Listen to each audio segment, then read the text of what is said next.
This is Sophie Heller, and this is an ACT English pronouns question. We're asked to look at this underline its and evaluate if we can find something better. So let's go through.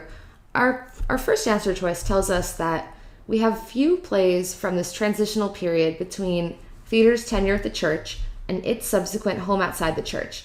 So this its here is functioning as it's a pronoun and it's replacing this Theater's tenure with the church.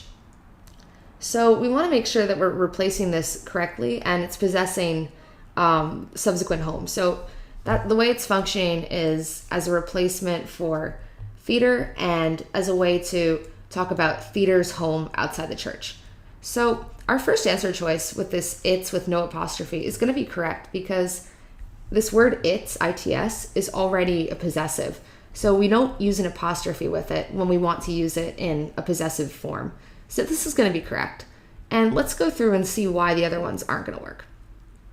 So this second one, this its with the apostrophe after. So we just talked about how we never have an apostrophe after its. The only time you have an apostrophe after an s is if you have a possessive, plural possessive, like dogs collars. And you would write, dogs. I'm not going to write this out.